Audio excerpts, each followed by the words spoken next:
자리가 정돈되어 종합 토론을 이어가겠습니다. 시간 관계상 이 토론자분들께서는 토론 시간을 10분 내로 해주시기 바랍니다. 첫 번째 주제 발표해 주신 장영식 박사님의 주제에 대해서 서울시 복지재단 공공돌봄지원팀 정은아 박사님께서 토론해 주시겠습니다. 네, 안녕하세요. 저 첫 번째 발표 주제인 그 커뮤니티 케어와 지역사회의 사회적 경제에 대한 토론을 맡은 서울시 복지재단의 정은아라고 합니다. 예, 지금 사실은 서울시가 외부 활동에 대한 엄격한 제한이 있는 상황에서 제가 참석을 했기 때문에 최소한의 수능의 의미로 제가 마스크는 좀 쓰고 진행을 해야 될 것 같습니다. 양해 부탁드립니다. 제가 지금 담당하고 있는 업무는요, 공공돌봄지원팀으로 나와 있는데, 아까 박연한 교수님 발표 슬라이드에도 잠깐 소개가 되었었습니다. 서울시의 돌봄 SOS 센터라는 사업을 담당하고 있고요. 이 사업이 사실 서울시에서는 서울형 커뮤니티 케어를 표방하면서 만들어졌고 지금 진행 중이고요. 이 과정에서 서울시는 실제로 사회적 경제와 협업을 하고 많은 도움을 받으면서 활용하면서 이 사업을 진행을 하고 있습니다. 그래서 이 사업을 정책을 구상하는 과정, 그리고 지금 또 사업을 실무적으로 지원하는 역할을 제가 하고 있는데요. 그 과정에서 사회적 경제랑 같이 일도 해봤고요. 그런 과정에서 느낀 점들이 많았기 때문에 장현식 박사님 발표하신 내용 들으면서 사실 굉장히 공감되는 내용들도 많았고, 저도 아직 사회적 경제 조직에 대해서는 잘 모르는 게 너무 많아서 많이 배우는 좋은 기회가 되었습니다. 근데 다만 이제 발표 내용에서 커뮤니티 케어와 사회적 경제가 약간 분리되어서 얘기되는 것 같아서, 그러니까 예를 들면 사회적 경제가 커뮤니티 케어 활성화를 위해선 어떤 점을 고려하고 어떤 점들을 준비해야 하는가에 대한 내용은 조금 미비했던 것 같아서 제가 관련 경험이 있는 사람으로서 조금 좀 첨언을 하는 방향으로 토론을 진행해 보도록 하겠습니다. 근데 그러자면 제가 지금 돌봄 SOS 센터라는 사업을 담당하고 있다라고 얘기를 했는데, 돌봄 SOS 센터가 어떤 것인지 잠깐 소개도 시켜드리고 싶고, 또 이 사업에서 사회적 경제 조직이 어떤 역할을 하고 있는지도 좀 자세하게 말씀을 드리고 싶은데요. 10분이라고 말씀을 자장께서 해주셔서요. 좀 간단하게 이 부분은 넘어가고요. 사회적 경제에 대해서 좀 어떤 점들이 보완되어야 될까, 이런 의견을 좀 마지막에 제안으로서 드리도록 하겠습니다. 박연아 교수님도 잠깐 슬라이드에서 이미지를 보여주셨는데요. 서울시는 그 중앙에 커뮤니티 케어 선도 사업을 시작할 때 들어가지 않았어요. 근데 거의 비슷한 시기에 준비가 시작됐고요. 저도 2018년 7월부터 이제 준비하는 과정에 같이 했었고요. 2019년 7월에 5개 자치구를 시범으로 해서 처음 실시가 되었습니다. 커뮤니티 케어랑 거의 비슷한 시기에 준비되고 또 거의 비슷한 시기에 사업이 이제 시작이 되는 수준을 겪었는데요. 이게 이제 한 1년간 올해 7월까지는 5개 자치구 중심으로 하다가 올해 25개 자치구, 서울시는 25개 자치구인데요. 25개 전체 자치구로 확대가 되었습니다. 8월부터.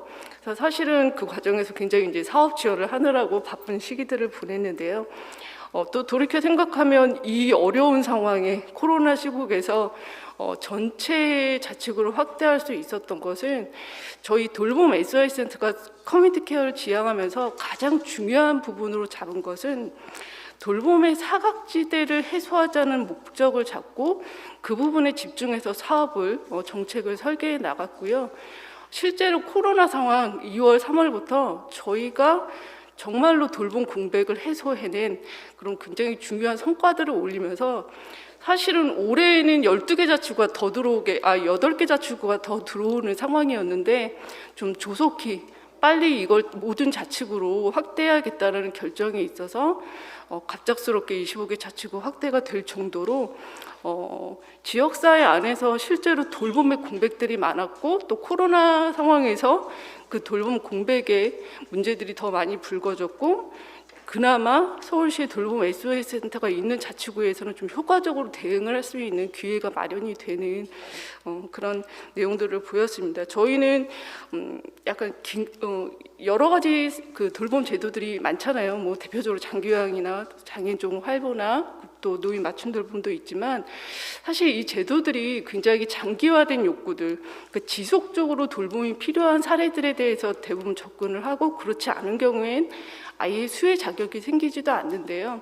실제로 욕구에 관한 조사들을 해보고 접근을 해보면 굉장히 긴급하게 일시적으로 단편적인 사항들만 바라는 경우들도 분명히 있거든요. 근데 그런 데에 대한 제도들은 제대로 정비가 되어 있지 않아서 바로 서울시에서는 이러한 부분에 개입을 하고 도움을 줘서 지역사회 안으로 다시 복귀할 수 있게 어려움 없이 살아갈 수 있도록 하는 데 도움을 주자라는 취지에서 돌봄 SOS 센터를 사업을 운영하고 있고요. 기본 모형은 동주민센터 중심입니다. 그래서 아까 말씀하신 대로 약간 공공형의 모델이라고 볼 수 있고요. 동주민센터에 2명의 돌봄 매니저라고 하는 공무원이 배치됩니다. 복지직 1명, 간호직 1명이 협업을 해서 일을 하도록 하고요. 그래서 이들이 발굴을 해서 사례를 발굴해서 찾아가서 문제를 파악하고 우리가 가지고 있는 8대 돌봄 서비스를 조합을 해서 이 서비스를 이용자한테 적절하게 제공하도록 돌봄 계획을 수립을 합니다. 그리고 제공기관하고 연계하는 업무까지 나중에 결과 보고에서 정리하는 업무까지를 하는데요. 이제 이 제공기관 서비스를 제공하는 업무는 실질적으로 민간의 제공기관들이 하고요. 이 제공기관에 서울시의 여러 사회적 경제 조직들이 많이 들어와 있고 굉장히 큰 역할을 해주고 계십니다.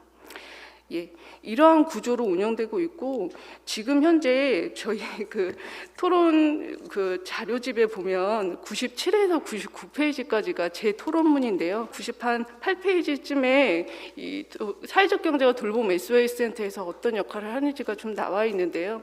저희가 지금 25개 자치구로 전체 확대된 상황에서 자치구별로 제공기관들하고 협약을 하도록 되어 있습니다. 그 제공기관이 협약을 하고 그 제공기관 중에서 사회적 경제 조직을 따져보니까 한 61개소, 한 14%가 사회적 경제 조직이 감당을 하고 있고요. 이 사회적 경제 조직에서는 사실은 이렇게 숫자는 작은 이유가 저희가 핵심적인 서비스는 그 장기요양보험에서의 하는 재가 서비스랑 유사한 일시재가 서비스가 핵심이고요. 여기에는 기존의 민간 장기요양 기관들이 많이 들어와 있고 또 서울시는 아까 장명 교수님도 얘기하셨지만 사회서비스원이 설립이 되어 있어서 또 이 부분에서 많은 역할을 해주고 있어서 이 포션이 크기 때문에 사회적 경제 조직의 비중이 좀 작아 보이지만 저희가 단편적인 일시적인 서비스로 생각하는 뭐 여러 가지 동행 지원, 주거 편의, 식사 지원 서비스에 관해서는 한 반 이상의 분량들을 서비스를 제공을 해주시고 계시는 상황입니다.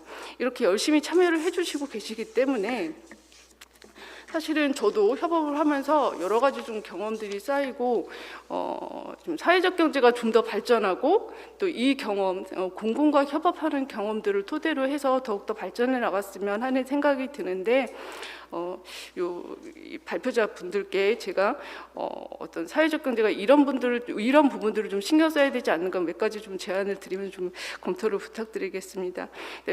일단 사회적 경제에서 좀 혁신적인 생각을 하고 여러 가지 다른 시도들을 하는 거 굉장히 바람직한데요.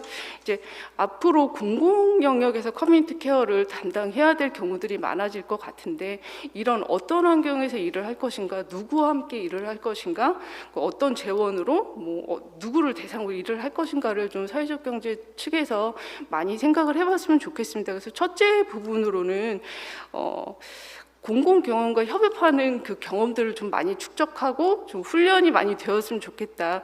그런 경험을 기반으로 해서 앞으로 더 발전해 나갈 수 있을 것이기 때문에 그리고 공공과 협업을 하면서 조금 더 유연한 조직 체계, 그러니까 오히려 이제 사회적 경제 조직이기 때문에 더 혁신적이고 더 다양한 유연한 조직 체계가 있을 것 같은데 오히려 공무원 조직과 속도가 안 맞는 그런 경우들도 종종 발견되고요.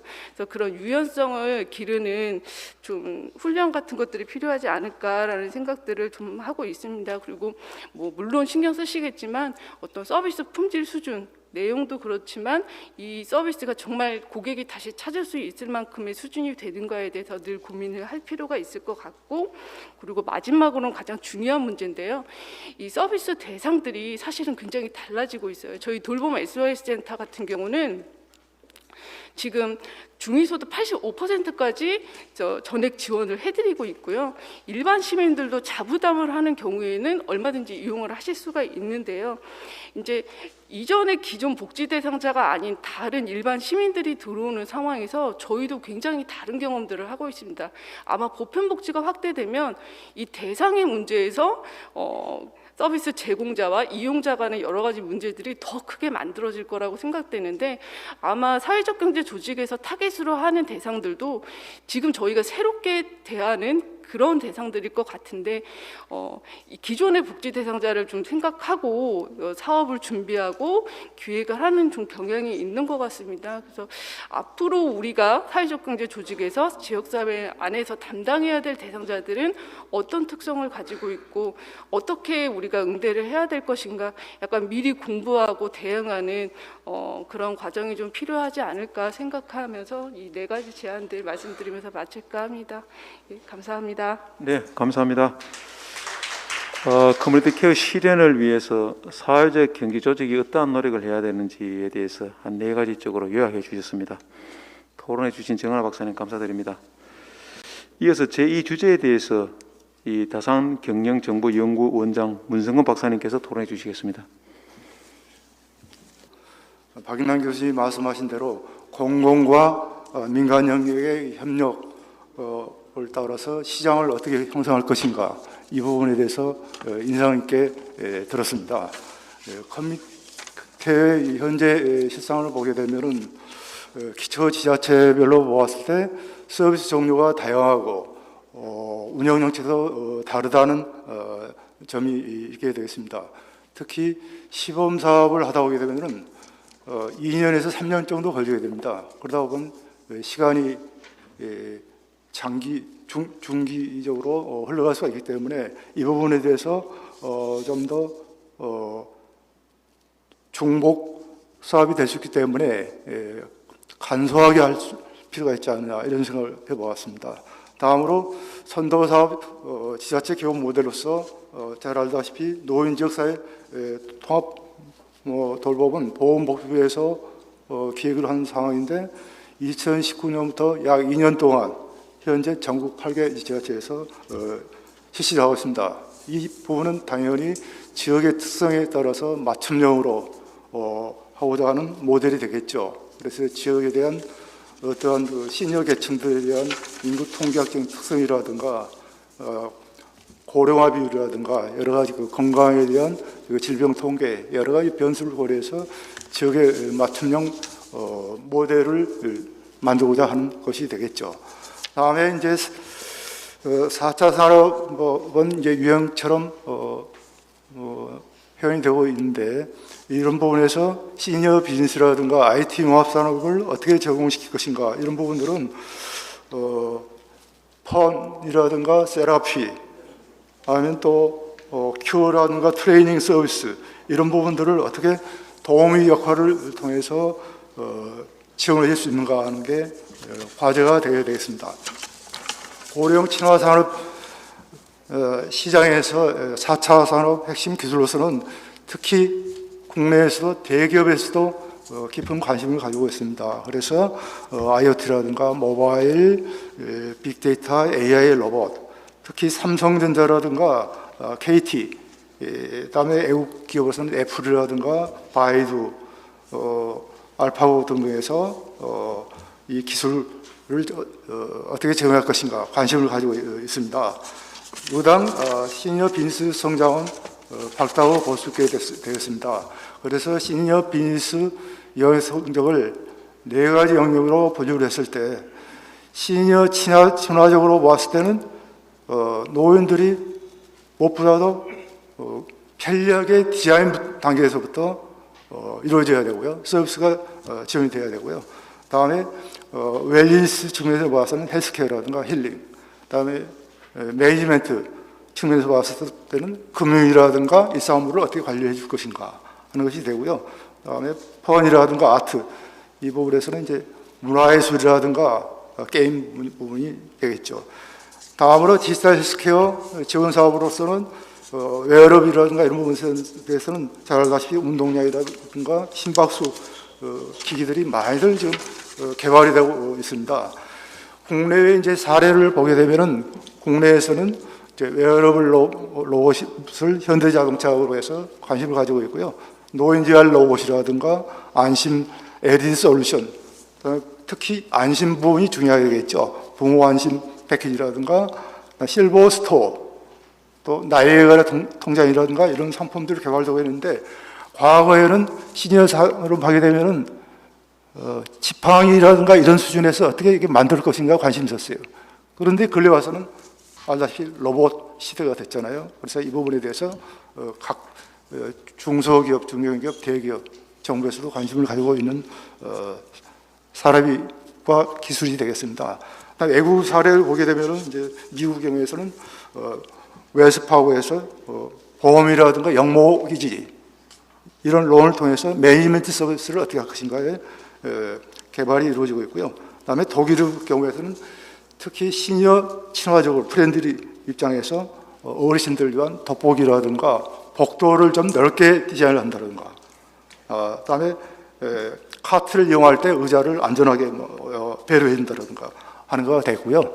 일본의 경우에서는 NTT라든가 이런 데서는 또 기업체에서 건강관리 기능 단말 출시라든가, 시세이도 경우에서는 화장품 디자인을 할 때 있어서도 붉은색을 주로 많이 한다는 특성이 있겠습니다. 그래야 어르신들이 식별이 가능하겠죠.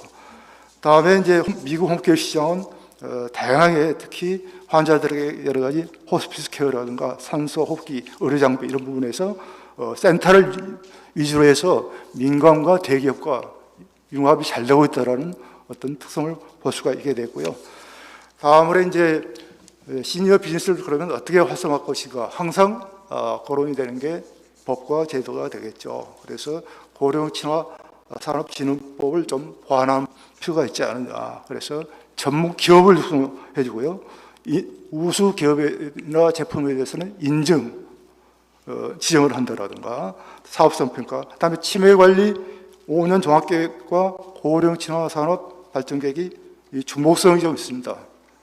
그다음에 치매관리법이라든가 노후 준비 지원법 이 부분도 상충 여부가 있기 때문에 이 부분을 어떻게 시행령에서 풀든지 좀 보완을 해야 되겠다는 생각이 들고요.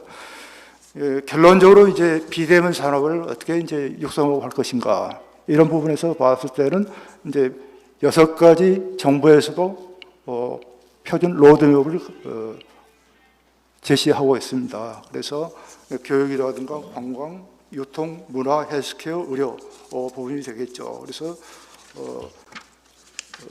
이러한 사업들에서 어떻게 하면 이 사업의 포트폴리오 중점적으로 육성해야 되냐 하는 거 되겠죠. 그래서 맞춤형 시니어 비즈니스 전략을 수립하고요.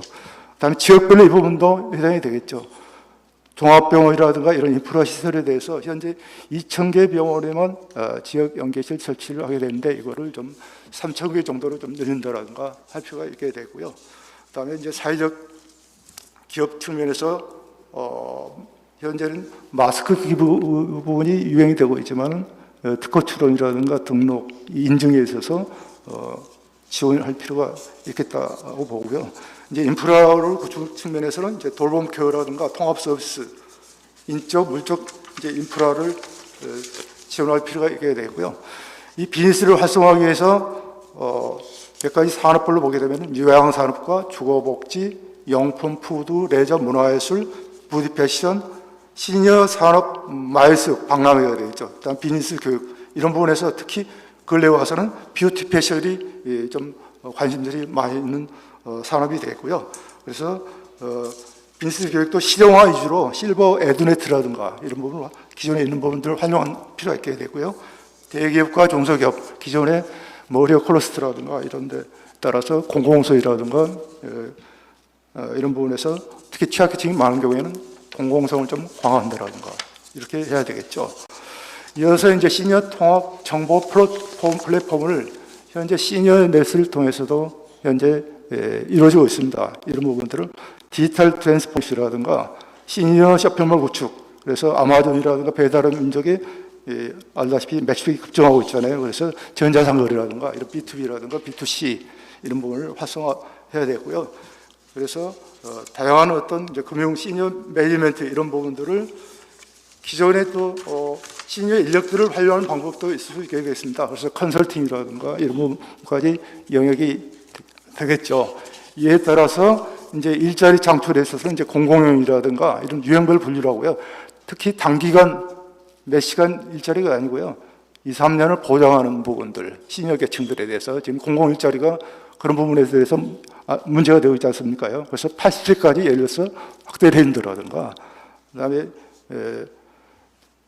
지자체별로 경력원을 통해서 재교육 부분을 통해서 참여 교육에 대해서는 사회적급으로 인정을 해야 된다든가, 그다음에 현재 CU에 대해서는 하나의 모델이 될 수 있는데 시니어 스태프를 정식으로 이제 채용해서 활용할 수 있는 프로그램을 가지고 있죠. 그래서 이와 같이 해서 중소기업 관련 단체라든가 여러 유관기관과 협력을 통해서 일자리를 창출해 주고요. 끝으로 이제 이 부분을 시니어 비즈니스를 활성화하기 위해서는 무엇보다 재정이 또 뒷받침돼야 되겠죠. 금융세제라든가 지원이 돼야 되고요. 두 번째로는 건강보험 재정을 수가에 반영을 한다 하는 거죠. 그래서 시니어 비즈니스 용품이라든가 원격 의료 부분 이런 부분에 대해서도 또 건강상담이라든가요. 이런 부분에 있어 앱 서비스를 통해서 하는 부분이라든가 이런 부분에 대해서도 수가에 반영할 수 있도록 해주고요. 셋째로는 이런 부분들을 독자적인 펀드를 조성한다라든가 해서 지자체와 공공기관, 민간기업, 의료기관, 매칭 펀드를 통해서 지원을 해주는 을 통해서 재정 확보가 필요하다 이렇게 보고 있습니다. 여기까지 토론을 마치겠습니다. 예, 토론 주신 문성건 박사님 감사드립니다. 시니어 비즈니스 활성화를 위해서 그 방안으로 한 4가지를 제시해 주셨습니다. 고령 친화 산업 법을 보완하자, 비대면 산업에 대한 육성, 그리고 인적, 물적 서비스에 대한 인프라 구축, 그다음에 펀드 조성까지 예 감사드립니다. 다음으로는 제3 주제에 대해서 이 평택시 복지정책과 김대환 과장님께서 토론해 주시겠습니다. 네, 안녕하세요. 평택시청 복지정책과장 김대환입니다. 오늘 학술대회 참석을 위해서 우리 평택시를 방문해 주신 여러분들 환영합니다. 오늘 이제 주제 발표해 주신 내용도 잘 들었고요. 저는 장현 교수님께서 발표하신 이제 커뮤니티 케어 시대의 복지재단의 서비스 경영 모델 구축 방안과 관련된 내용을 중심으로 해서 지자체 및 복지재단의 역할에 대해서 우리 평택시의 입장을 중심으로 말씀을 드리도록 하겠습니다. 첫 번째는 이제 그 커뮤니티 케어 추진을 위한 지자체의 역할에 대해서 말씀을 드리겠는데요. 이제 평택시는 이제 정부의 정책 방향을 바탕으로 평택시의 지역 특성을 고려한 통합 돌봄 체계를 구축하기 위해서 내년부터는 조직과 인력을 확보하여 커뮤니티 케어 사업을 준비해 나갈 계획입니다. 커뮤니티 케어 사업을 이제 준비하는 지자체 입장에서는 이제 기초 지자체 입장에서는 통합 돌봄 사업 규모가 매우 크고 또 방대하고 어떤 방식으로 운영하는 게 좋을지 선뜻 판단하기가 좀 쉽지 않습니다. 방향 설정도 잘 해야 되고 또 조직도 확보해야 되고 인력을 충원하고 또 재정도 조달해야 하는 부분 등 고려해야 될 요소가 많습니다. 지금 16개 지자체에서 선도 사업을 하고 있는데 그런 지자체들을 보면 또 우리가 또 막 뒤처진 거 아닌가 이런 또 조바심이 나기도 하고요. 우리 평택시는 아직 또 전담 팀이 이제 없습니다. 그런 상황이다 보니까 내년에 이제 조직하고 인력을 우선 이제 팀 단위 규모로 해서 팀장 1명, 직원 2명을 이제 충원해서 이제 시작을 할 계획입니다만 지금 평택시에 굉장히 행정 수요가 이제 많다 보니까 공무원 1명, 팀 하나 만들기가 굉장히 어렵습니다. 최근 몇 년간 이제 최근 3, 4년간 매년 100명 이상씩을 공무원을 충원을 하고 있는데도 뽑아놓고 보면 어디로 갔는지 우리가 좀 데려오려면 없습니다. 아까 시장님께서 이제 축사하시면서 커뮤니티 케어에 이제 많이 이제 지원을 하겠다고 이렇게 약속을 하셨으니까 거기에 좀 기대를 하고 있습니다. 인력이 없다고 해서 또 일은 안 할 수는 없고, 그래서 이제 우선 평택복지재단하고 협력해서 통합 돌봄 사업에서 이제 산행이 돼야 할 지역 조사를 내년 초에 실시할 계획입니다. 이를 바탕으로 해서 통합 돌봄 사업을 어떻게 추진해 나갈 것인지에 대한 연구도 추가로 좀 진행을 할 계획이고요. 또 선도 사업 참여 중인 타 지자체도 이제 벤치마킹을 좀 해서 좀 참조하고 이렇게 준비를 해 나갈 계획입니다. 그리고 이제 또 시민들도 벌써부터 이 통합돌봄 사업에 대해서 이제 관심이 좀 높으신 편이라 이제 평택시의 협치의지라는 기구가 있는데 거기에서도 통합돌봄 사업체계 구축을 전략 의제로 설정을 해놓고 또 관심을 가지고 있습니다. 그래서 이제 사업 준비 과정에서부터 이런 관련 기관들이 두루 참여하는 민관 협의체를 운영하고 또 시민들도 다양하게 참여할 수 있는 그런 방안들을 모색해서 평택시의 특성에 맞는 통합돌봄 체계를 구축해 나가고자 합니다. 두 번째 이제 그 커뮤니티 케어 사업 추진 과정에서 복지재단의 역할에 대해서 말씀을 드려보도록 하겠습니다. 커뮤니티 케어가 이제 효과적으로 실행되기 위해서는 돌봄 영역에 대한 그런 욕구 조사, 지역 자원 조사나 교육 체계 개발, 실천 계획 및 방법에 대한 연구가 필요하다고 봅니다. 우리 평택복지재단은 자체 연구 인력과 함께 또 인근 대학의 사회복지 관련 교수들을 주축으로 해서 50여 명의 스카라스를 이제 구성해서 인프라를 구축한 상태입니다. 앞으로 평택시 커뮤니티 케어 정착을 위해서 핵심적인 역할을 담당할 수 있을 것으로 기대가 됩니다. 그리고 이미 이제 2019년도에 커뮤니티 케어를 중심으로 한 평택형 복지 모델 연구를 실시를 했었고 또 올해에도 평택시 커뮤니티 케어 시스템 구축과 실천 연구를 수행을 해서 평택시를 대중소 권역으로 세분화하고 또 커뮤니티 케어 전달 체계인 지역사회 통합 돌봄 센터 또 케어 디자이너 같은 이런 인력 체계를 구축하는 방안을 제시를 하고 있습니다. 커뮤니티 케어가 평택시에 효율적으로 정착하기 위해서는 무엇보다도 이제 전문 인력의 역할이 중요하다고 보는데요. 돌봄 서비스를 전문적으로 제공하고 또 서비스를 총괄 주장하는 이런 케어 디자이너와 서비스 대상자들이 자립생활과 케어 예방 활동을 하는 자원봉사 개념의 케어 리더를 제안을 하고 있습니다. 이러한 전문 인력들이 통합돌봄 서비스를 제공하기 위해서는 양성교육과 지속적인 보수교육이 필요한데 우리 평택복지재단은 그동안 시민을 대상으로 하는 복지교육 프로그램을 제공해 왔고 또 전문적인 교육 프로그램과 인프라가 구축되어 있음에 따라서 이를 활용해서 수행인력 양성교육을 진행하는 것이 필요하다고 봅니다. 세 번째로 그 복지재단의 사회서비스원 역할에 대해서 의견을 말씀드리겠습니다. 커뮤니티 케어 사업은 현재 광역 지방자치단체에서 설치 운영하고 있는 사회서비스원하고 이제 좀 밀접한 관계가 있다고 보는데요. 사회서비스원은 돌봄 서비스를 제공하는 기관의 공공성 강화와 신뢰성 확보를 위해 추진 중인 정책이라고 알고 있습니다. 사회서비스원은 이제 돌봄 서비스의 공공성 강화뿐만 아니라 또 서비스 품질 향상, 제공 인력의 고용 안정과 처우 개선에도 긍정적인 영향을 미칠 수 있다고 봅니다. 평택시도 양질의 돌봄 서비스를 제공하기 위해서는 사회서비스원 설치에 대한 긍정적인 검토가 필요한 것으로 판단하고 있습니다.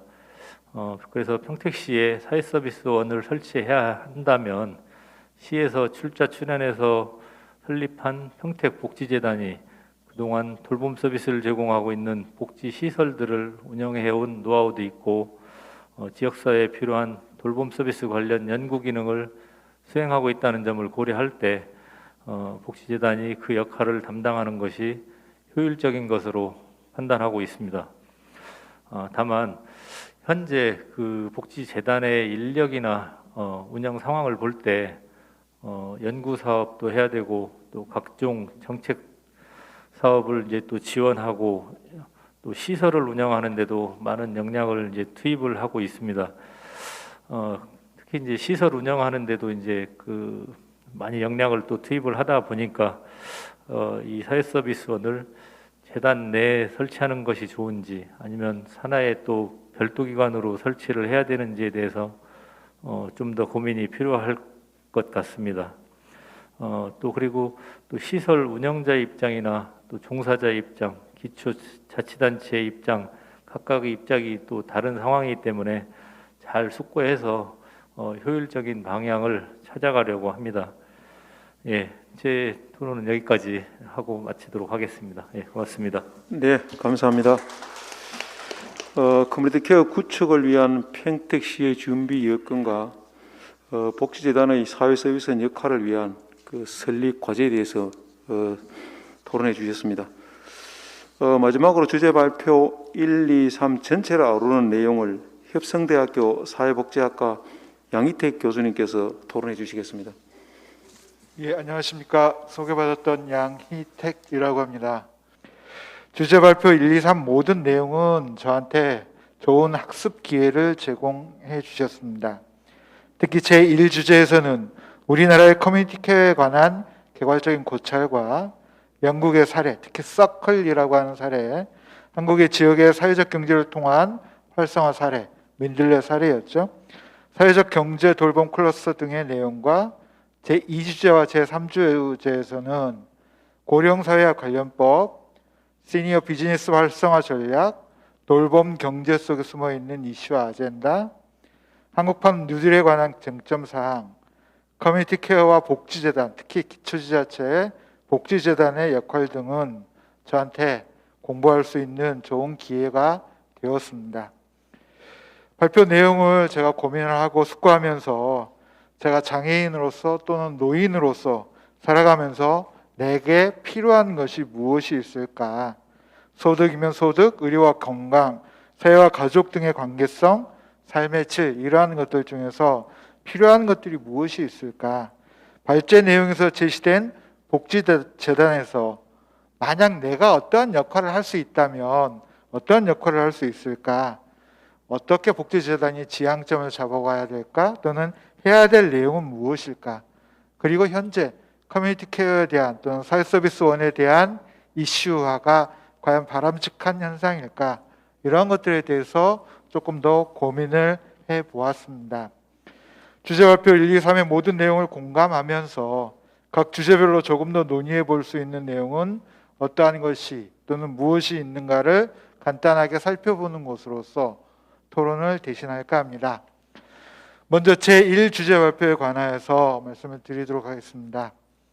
발표 내용 중에서 홍선미 교수, 오영임 교수가 제시한 과제에 대해서는 전적으로 공감을 합니다. 제시된 과제를 해결하지 않고서는 커뮤니티 케어가 성공하기가 매우 어렵다고 판단이 됩니다. 영국의 사례는 시사하는 점이 매우 크다고 판단됩니다. 다만 두 가지 차원에서 조금 더 고민을 해봤으면 좋겠습니다. 첫째, 영국에서 사용하는 영어로서 케어가 우리나라의 돌봄이라고 하는 것과 동일한 개념인지 이거는 고민을 심각하게 해보아야 될 것 같습니다. 두 번째, 커뮤니티 케어, 특히 영국에서 사용하는 커뮤니티 케어와 우리나라에서 이야기하는 커뮤니티 케어가 동일한 범주인지 이거는 고민을 좀 해보았으면 좋겠습니다. 물론 저의 생각, 제가 가지고 있는 생각에 대해서 물어보신다면 그 밑에 발표 문건에 쭉 써놓았는데요. 시간상 건너뛰겠습니다. 즉 영국은 우리나라보다 커뮤니티 케어라고 하는 범주가 훨씬 더 포괄적이다라고 하는 것으로 요약해 볼 수가 있겠습니다. 다음, 영국의 사례, 서클과 우리나라의 사례, 민들레의 경우 관 주도의 지역사회 실천이 아니라 민간 주도의 지역사회 실천입니다. 즉 지역사회 실천이라고 저는 번역을 했는데 커뮤니티 케어라고 이야기할 수 있습니다. 민간 주도의 지역사회 실천이라고 하는 것이고요. 관 또는 정부는 정책과 제도로 민간의 실천을 지원하는 데 그 역할을 다하고 있습니다. 특히 민들레 사례의 경우 우리나라의 건강보험이나 의료보호 제도가 다층으로 지원하지 않는 한 성공하기 어려운 사례일 거라고 판단이 됩니다. 결국 어떠한 용어를 사용하던 민간, 지역사회 또는 풀뿌리라고 하는 민간이 주도하고 관 또는 정부는 정책과 제도로서 지원하는 형태를 벗어나는 순간 그 흐름이 왜곡되고 변질되기가 매우 쉽다라고 하는 것들은 간과하지 않아야 될 것 같습니다.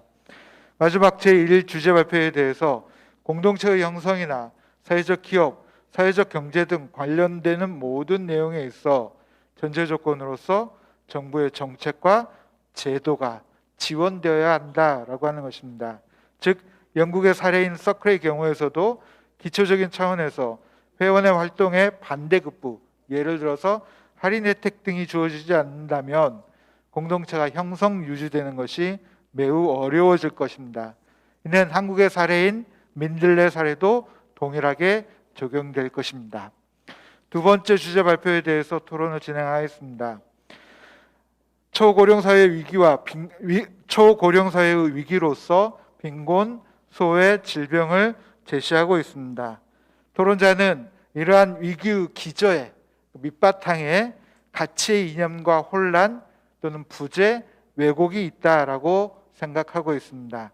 사회적으로 또는 개인적으로 성취 또는 성공, 반대로 실패와 좌절에 대한 기본적인 가치와 이념이 잘못되어 있는 것이 아닌가를 질문하고 싶었습니다. 과연 노인으로서 성공한 삶이 또는 노인으로서의 성공적인 삶이라고 하는 것이 무엇일까라고 고민을 하게 되었습니다. 자연의 이치를 겸허하게 수용하고 유지하는 것은 성공적인 삶이라고 할 수 없을까? 사람 또는 개인으로서 평균적인 또는 인간다운 삶을 유지하도록 체계 또는 구조를 구축한 이후에 새로운 것은 별 의무가 없는 것이 아닐까? 그러한 사회 문화를 만들어가면 어떨까라고 하는 것이죠. 돌봄 관련 전달 체계와 정책 동향의 개념도는 순수하게 이상적인 상황이 아닐까라고 하는 고민도 같이 했습니다. 이상과 같은 내용들은 전형적인 탑다운 형식이기 때문에 실존이나 실제에서는 정확하게 구현되기에는 매우 어려운 내용이 아닐까라고 생각합니다. 지금까지의 풀뿌리 중심의 바텀업 형식의 사업 수행, 스몰 스파크, 서울에서도 지금 하고 있을 텐데요. 지금까지 사회복지 영역에서 성공한 제도와 정책은 대부분 아래로부터 설계된 제도와 정책이라고 알고 있습니다. 특히 저는 장애인복지 전공자인데요. 장애인복지 분야의 경우에는 그 경향성이 매우 강력합니다. 따라서 공공의 영역은 주도적인 역할 수행이 아닌 전반적인 지원의 역할을 수행해야 되고, 주도적인 역할은 민간과 지역사회 자체에서 풀뿌리처럼 생성되어서 올라오도록 해야 된다는 것입니다. 이 주제의 마지막으로 비즈니스를 포함한 사회적 경제의 경우 이코노믹 마켓에서 소셜 마켓의 일직선의 어느 지점, 사회적 시장에 가까운 지점에 위치한 것으로 이해하는 것이 바람직할 것입니다. 이와 관련된 용어도 돌봄 경제, 돌봄의 사회화 등을 들 수 있겠습니다. 사회 또는 사회적 시장의 경우 대체적으로 공공재의 영역이 강합니다. 가치재의 영역이라고 할 수 있죠. 공공재의 경우 비경쟁성과 비배타성을 가지고 있기 때문에 경쟁성과 배타성이 있는 경우라도 그 정도가 매우 낮게 적용되어야 됩니다. 그러기에 정부 또는 국가가 강제 공급이 이루어지는 것입니다. 결국 돌봄 경제라는 용어를 사용하고 실질적으로 돌봄의 영역에 이익 추구에 기업 또는 경영적 가치관이 적용되더라도 공공재 또는 가치재의 기본적 성격을 위배하여서는 안 된다는 것입니다. 사회복지의 전반적인 영역에서는 이러한 이념과 가치가 그대로 적용되어 있는 것이 현실적입니다. 공공의 영역과 주도성을 강조한 커뮤니티 케어에서 일반 기업적인 가치관이나 목적을 그대로 적용하기에는 큰 무리가 있다고 판단됩니다. 결국 사회적 시장에 가까운 지점에 위치한 특성을 나타낼 수 있는 용어 그대로의 사회적 경제, 공공재로서의 사회 서비스의 운영, 공공의 영역이 주관하는 것이 아니라 가치와 이념으로서 전제되어지는 공공재의 역할을 지원하는 것, 돌봄의 사회와 지역사회에서 살아온 그대를 유지하고 필요한 내용을 적시에 지원할 수 있는 전달체계의 구축, 이러한 것들이 적절하게 운영, 유지되는 것이 필요할 것으로 생각을 합니다. 마지막으로 제3주제에 대해서는 간단하게 정리를 하도록 하겠습니다. 지역사회 보장 계획에 대해서 말씀을 해주셨습니다. 기조발전 내용에서. 그래서 지역사회 보장 계획과 연계되어진 커뮤니티 케어의 운영 방안이 제시되어야 한다는 주장은 매우 합리적인 주장으로 판단이 됩니다. 지역사회 보장 계획의 최근 수정된 내용을 검토할 때 커뮤니티 케어의 흐름과 유사하고 연계된 내용이기 때문에 그렇습니다. 사회 서비스를 포함하여 지역사회 내 사회보장과 관련된 전반적인 내용에서 지역사회 중심, 기존 전달체계 활용의 극대화, 특히 최근은 공공성 강화라고 하는 등과 밀접하게 연계되어 있기 때문에 그렇다는 것입니다. 다만 여기에서 개념에서 강조하는 것과 같이 공공의 영역에서 주도성을 갖기 위해서는 공공의 영역에서 지역사회 보장 계획을 숙지하고 있어야 되는데 과연 숙지하고 있는지 의문입니다.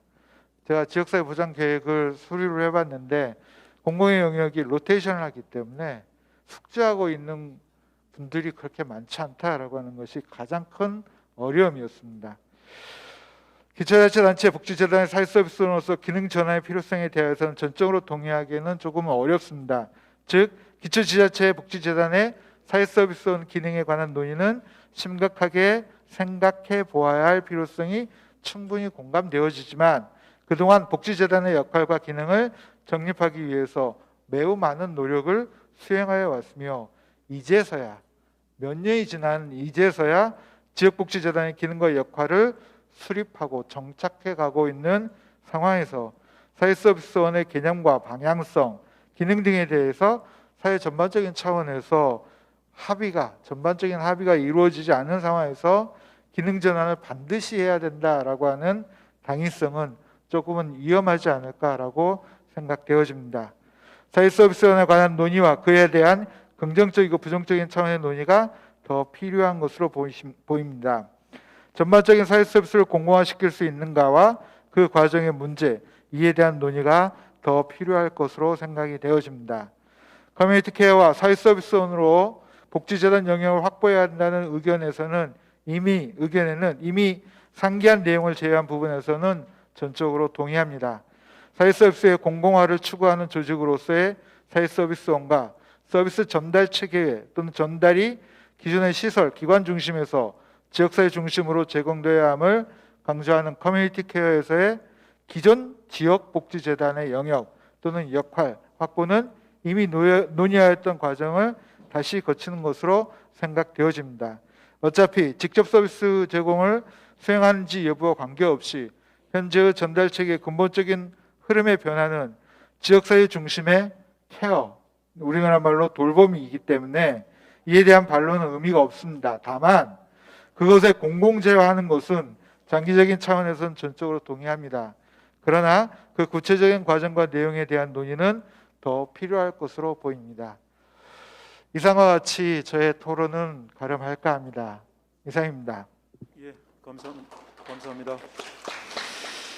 양희택 교수님께서는 이 전문성과 경력이 상당하기 때문에 아마 이 종합 토론을 부탁드린 것 같습니다. 토론 내용도 보면 아주 깔끔하게 진행해 주셨어요. 대단히 감사드립니다.